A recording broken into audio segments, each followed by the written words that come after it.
What's happening, y'all? It's me coming back at you again with another vid. Now, I know I'm a little bit late on this, but I wanted to go ahead and add my 2 cents to this story that was shared on Boxing Scene. Well, actually, it was written by Boxing Scene. It says here that Canelo Alvarez shakes his head at Golovkin choosing Brook at 160. Now, Canelo had some things to say about this, and he said here, quote, he feels that the two fights between, the two fights he's referring to with his fight with Amir Khan versus compared to Golovkin versus Brook are very different. And here's why.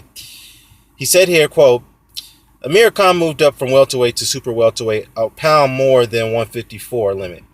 So technically, what he's referring to is the Canelo weight at 155, which is actually a middleweight catchweight fight. Here we have Brook going up 2 divisions. That's a lot more weight. That is very different. Now, the only thing I can say is that it's not a good look to talk about it. Canelo told ESPN Deportes. If you got what Deportes means, it means sports in Spanish. So, yeah. So that's that.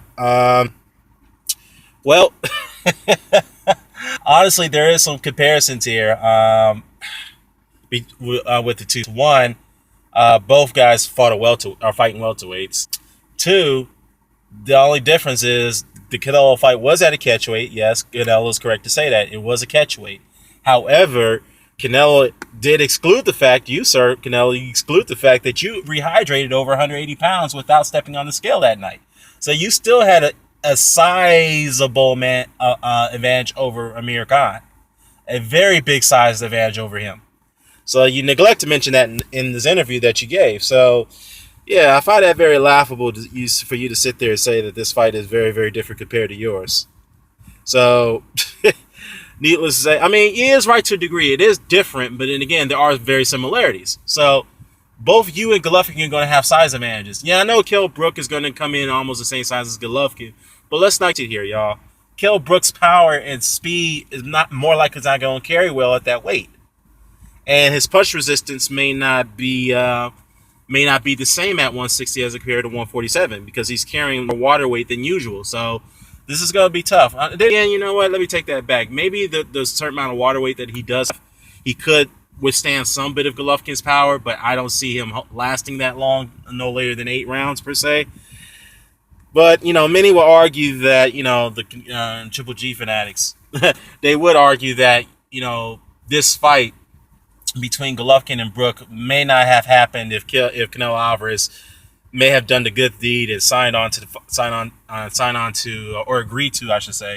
agreed to the fight with Gennady Golovkin as he was mandated to do. Instead, he cowardly vacated his belt to avoid the man because he felt that he didn't want to be buying into some prerequisites, such as meeting deadlines to come up with an agreement. So, yeah, the Golovkin fans can argue that, but needless to say, it was Golovkin and his team, and I have to repeat myself, who went and launched a PR campaign to ridicule Canelo for fighting Khan, a welterweight, which Golovkin himself even said that a middleweight fighting welterweights it's wrong for business. What middleweight should be picking on welterweights. That's what he said.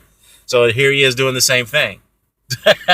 So this is where both kill does apply to both men here. Okay. Now, I will also say here is that Canelo could somewhat rejoice this because now some of the heat has been taken off of him, given the fact that Golovkin and his team pulled this move by signing on to fighting Kell Brook.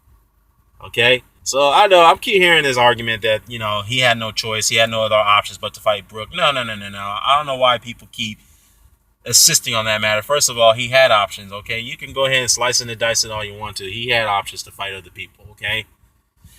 Now, again, yeah, this is Canelo's point of view. Let me know what you think about this. Do you think Canelo's right about his assessment on the Golovkin-Brook fight? Or do you think he's totally wrong? I think he is wrong and he's right. He's half right and he's half wrong, if you ask me.